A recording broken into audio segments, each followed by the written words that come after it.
बाबू जी, हाँ जी। शहर सुंदर तो बड़ा है, बस थोड़ी सी गर्मी, मतलब वो लगा लो आप, ग्रीनरी की कमी है क्योंकि ठंड है ना। बट वो भी हो ही जाएगी। हाँ, हो जाएगी थोड़ा टाइम। एक कमी है भाई। क्या? इतनी ठंड है, हाथ पूरे जमे हुए हैं। हाँ। मन कर रहा है गाड़ी में भागो, 2 रम के पैक ओ, लगाओ।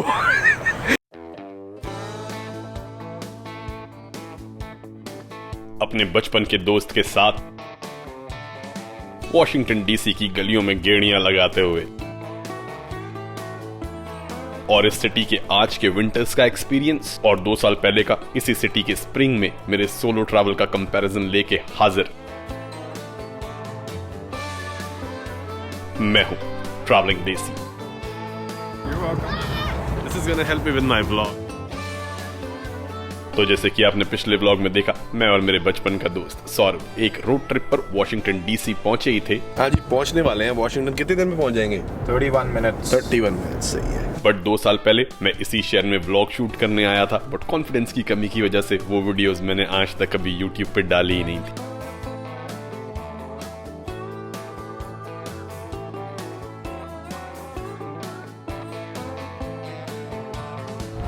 दोस्तों मैं हूं मोहित, एक एवरेज इंडियन बजट।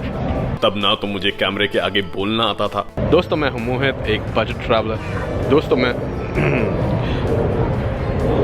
मैं हूं मोहित, एक हिस्ट्री एंथुसियास्ट और एक बजट ट्रैवलर। दोस्तों मैं हूं मोहित, एक हिस्ट्री एंथुसियास्ट और बजट ट्रैवलर, और मैं आपको लेके चलूंगा। दोस्तों मैं और ना ही ये पता था कि कैमरा मुंह के नीचे नहीं सामने रखते हैं और बैकग्राउंड भी दिखाना होता है, और ये भी कि सनस्क्रीन जरा अच्छे से मलनी होती है वरना वो गाल पे दिखती है। बट तब के मुकाबले में आज के ट्रैवलिंग देसी और स्प्रिंग के मुकाबले में विंटर्स के वॉशिंगटन डीसी का कंपैरिजन आपको दिखाना अब अप्रोप्रिएट रहेगा। and the view from here is simply spectacular. But अब पास्ट को छोड़ के फिलहाल आते हैं प्रेजेंट में, जहां आप लोगों के कंटिन्यूअस सपोर्ट की वजह से मैं खुद तो थोड़ी सी व्लॉगिंग सीख ही गया हूं, बट इस बार अपने दोस्त को भी व्लॉगिंग सिखा रहा हूं। तेरे पे क्लीन शेव ही जचती है वैसे। हाँ।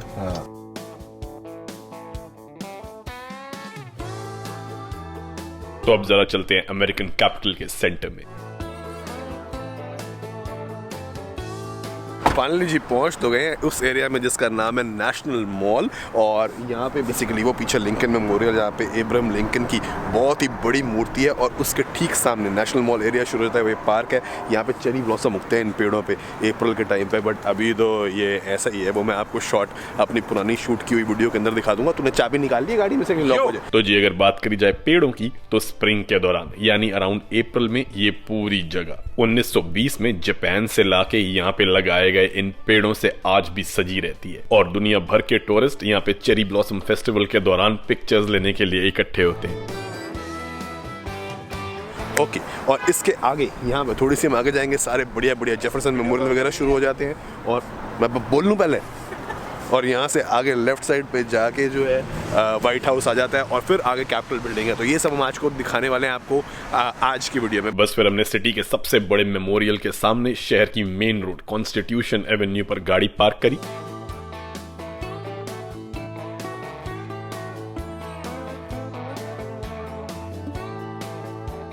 और दीवान साहब पार्किंग कर रहे हैं, और पार्किंग ये इस खंबे के राइट साइड पे ही हो सकती है।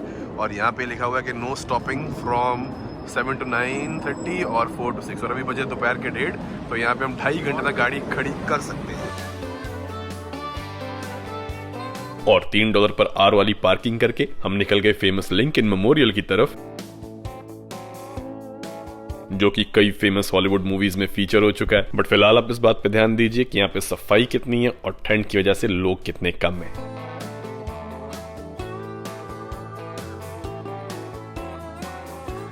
और अब फाइनली शुरुआत तो कर दी है हमने शहर घूमने की। लिंकन मेमोरियल ठीक सामने आ गया। शुक्र है थोड़ी थोड़ी धूप निकली है, क्योंकि ठंड और हवा बहुत ज़्यादा है। तो अगर आप इस टाइम पे आते हैं, याद रखिएगा ये पूरा खुला एरिया है, बहुत सुंदर है। बट अगर ठंड हुई तो आपकी हालत थोड़ी हमारी तरह ख़राब हो सकती है। मेरे हाथ जाम हो रहे हैं, अभी ग्लव पहनने वाला हूँ। बट शुरुआत हमेशा लिंकन मेमोरियल से करनी चाहिए वॉशिंगटन डीसी को एक्सप्लोर करने की।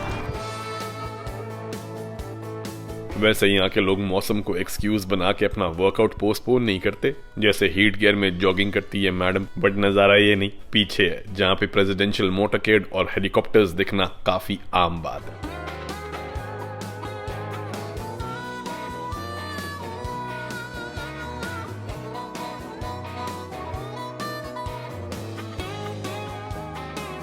और यहाँ पे जब आप पहुँचेंगे ओब्वियसली पीछे तो है लिंकन मेमोरियल और इसी के ठीक सामने से नेशनल मॉल शुरू हो जाता है।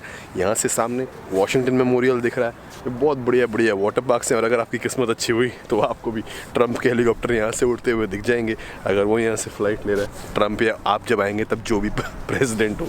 सीधा आगे जाके थोड़ी सी लेफ्ट साइड पे वाइट हाउस है, उसके और आगे जाएंगे तो कैपिटोल बिल्डिंग है और लेफ्ट राइट पे सारे अमेरिकन हिस्ट्री के अमेजिंग म्यूजियम्स हैं।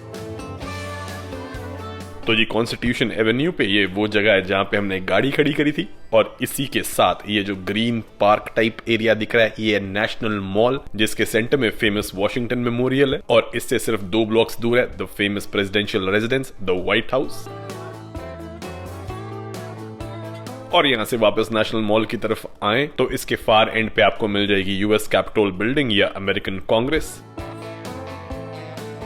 बट हमने तो शुरुआत करनी थी जहां गाड़ी पार्क की थी लिंकन मेमोरियल से, क्योंकि as it is this city is less about party more about history and the American constitution. और यहाँ पे Martin Luther King, Jefferson memorial, ये सारे मेमोरियल तो हैं मगर इनसे व्यूज बहुत शानदार है, वेरी ग्रैंड, तो इसीलिए चेकआउट तो करना बनता ही है। और ये चेकआउट करने जब मैं 2 साल पहले यहाँ पे आया था तब भीड़ बहुत ज्यादा थी, क्योंकि बथेरे स्कूल्स यहाँ पे एजुकेशनल पिकनिक और टूर्स के लिए आते हैं। बट क्योंकि इस बार ठंड बहुत थी तो दीवान साहब और चंद ही कुछ और लोग थे जो इस मैग्निफिसेंट मेमोरियल को देखने आए थे।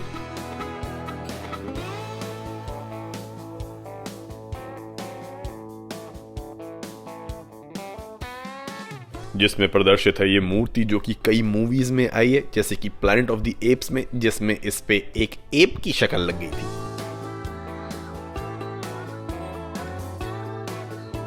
और कई मूवीज में तो इसमें जान भी डल गई थी, बट ट्रांसफॉर्मर्स में मेगाट्रॉन ने इसको उड़ा ही दिया था। बट इर्रिस्पेक्टिव ऑफ दैट ये मूर्ति उस यूएस प्रेसिडेंट की है जिन्होंने अमेरिकन इकोनॉमी को मॉडर्नाइज किया, वहां से स्लेवरी खत्म की और अमेरिका को सिविल वॉर से बचाते हुए उसकी अलग अलग स्टेट्स को जोड़े रखा, जिसे हम आज यूनाइटेड स्टेट्स ऑफ अमेरिका कहते हैं।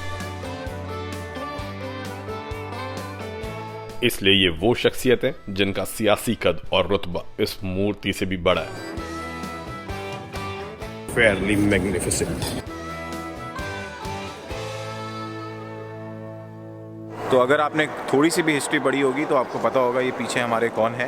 ये है मिस्टर अब्राहम लिंकन। ये स्टैचू, ये मेमोरियल बना था 1920 में, जो अब्राहम लिंकन 16th प्रेसिडेंट हैं उनको ऑनर करने के लिए। क्या बात है, पहले शॉट में व्लॉगिंग मार रहा है भाई, बढ़िया है।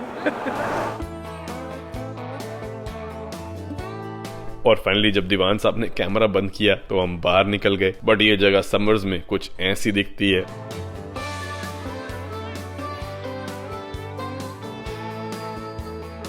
और विंटर्स में कुछ ऐसी, जहां पे ज्यादातर पेड़ सूखे नजर आते हैं और टूरिस्ट सिर्फ इक्का दुक्का ही दिखाई देते हैं।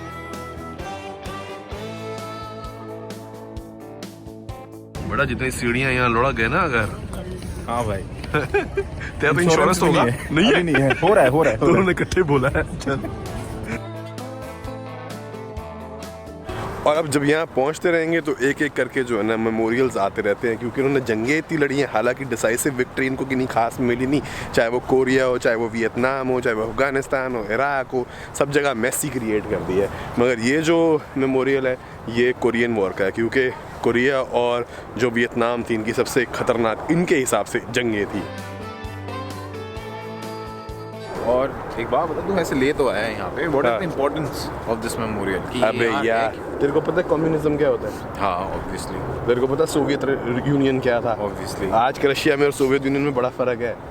तो Soviet union second world war के बाद 2 सुपर पावर बन गई थी। सोवियत यूनियन जो कि आजकल का रशिया, जो उसका एक मेजर चंक है, पर उसके अंदर और भी बहुत सारी कंट्रीज थी जो आज Georgia, Uzbekistan, Tajikistan, Turkmenistan, Ukraine, ये सब यूएसएसआर का एक पार्ट थी, बहुत बड़ा चंक। उसमें कम्युनिज्म चलता था और कैपिटलिज्म अमेरिकन।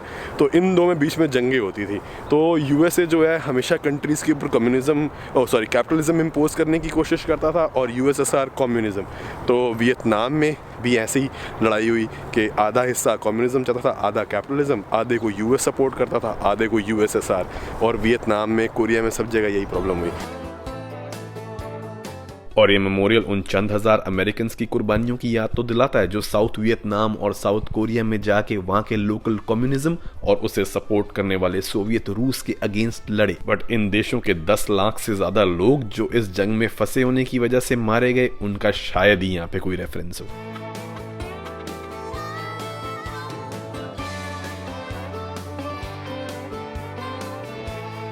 वैसे कोल्ड वॉर में अमेरिका की पावर और इकोनॉमी ने सोवियत रूस को इनडायरेक्टली इम्प्लोड तो कर दिया था, बट ये छोटे देश आज भी वैसे ही डिवाइडेड हैं और उस झटके से बाहर नहीं आ पाए। बट यहाँ पे बहुत से गांधीवादी और शांति प्रिय लीडर्स ने भी जन्म लिया है जो कि जातिवाद के खिलाफ महात्मा गांधी के अपने हथियार अहिंसा से भी लड़े थे, और उन्हीं में से एक की मूर्ति इन पत्थरों के पीछे है।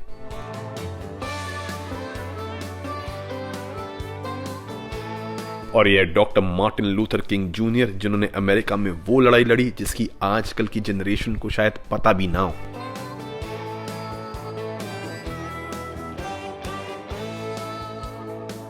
और कई लोगों को पता नहीं होगा कि यूनाइटेड स्टेट्स जो कि आजकल बहुत बड़ा अलंबरदार बनता है इक्वालिटी एंड सोशल राइट्स का, यहाँ पे भी जो अफ्रीकन अमेरिकन कम्युनिटी है उनको एक नॉर्मल सिटीज़न के राइट्स थे ही नहीं आज से कुछ साल पहले तक। तो मार्टिन लूथर किंग लीडर समझे जाते थे अफ्रीकन अमेरिकन कम्युनिटी के, और इन्होंने बड़ी मशक्क़त की थी इक्वल सिटीजन्स बनाने के लिए अफ्रीकन अमेरिकन कम्युनिटी के लोगों को। और ये वो हस्ती हैं जिन्होंने अफ्रीकन अमेरिकन कम्युनिटी को व्हाइट कम्युनिटी के साथ एक ही स्कूल में पढ़ने जैसे हक दिलाए, जिसके नतीजे में ऑफिशियली बाय लॉ अमेरिका से 1964 में जाति और रंग के बेस पे भेदभाव खत्म हो गया। एंड अगेन स्प्रिंग में ये जगह ऐसे भरी रहती है, बट विंटर्स में हमारे लिए खाली थी। और जो वो फेमस स्पीच थी that was I have a dream, वो भी यहीं पे ही हुई थी।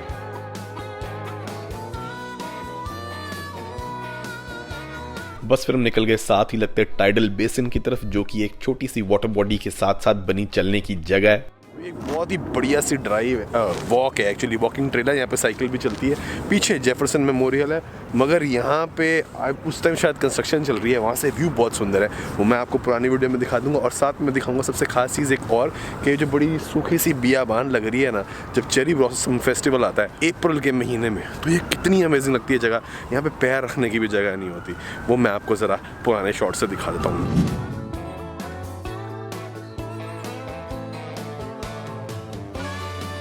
और ऐसे पेड़ों के साथ जब आप बेसिन पे चलते हैं तो समझ नहीं आती कि लेफ्ट राइट देखें, ऊपर या फिर सामने।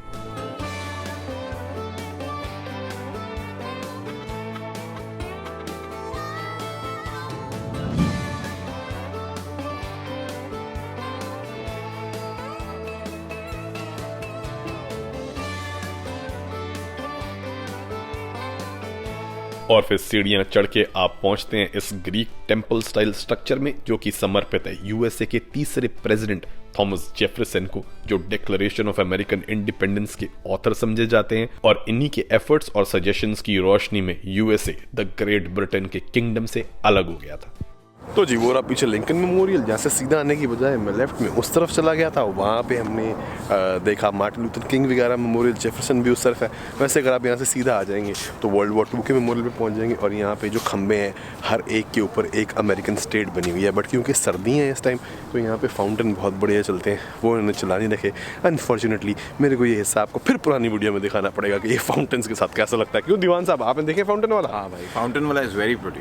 तो यानी सर्दियों में आने का खास फायदा नहीं है, जम्मू नहीं लग रहा है, हाँ, कपड़े ज्यादा पहनो, हाथ बार-बार निकालो भारी और ये और वो। बट ये है कि थोड़ी आगे जाके जब म्यूजियम शुरू हो जाते हैं, वो बहुत ही बढ़िया म्यूजियम है। और वाशिंगटन के अंदर सारे के सारे फ्री हैं, ऑलमोस्ट सारे जो स्मिथसोनियन के अंदर आते हैं, सिवाय कुछ प्राइवेट म्यूजियम्स के, तो वो देखने जाना है। बट फिलहाल जरा वाशिंगटन मेमोरियल क्रॉस कर लें, आगे जाते हैं। सामने पीछे वो छोटी छोटी टोपी नजर आ रही है कैपिटल बिल्डिंग की, it's the American Congress, not the white house. दो व्हाइट हाउस इस तरफ है। और ये सब कुछ और साथ ही कुछ अमेजिंग म्यूजियम्स की सैर, जहां हम देखेंगे fighter aircrafts, intercontinental ballistic missiles, और करेंगे ढेर सारी मस्ती तो गाइस अगर आप इस ट्रिप से जुड़े रहना चाहते हैं तो आगे की वीडियो के अपडेट्स के लिए please don't forget to hit the subscribe button and the bell icon. और अगर वीडियो पसंद आई हो गाइस तो फिर लाइक और शेयर भी कर ही दीजिए ना।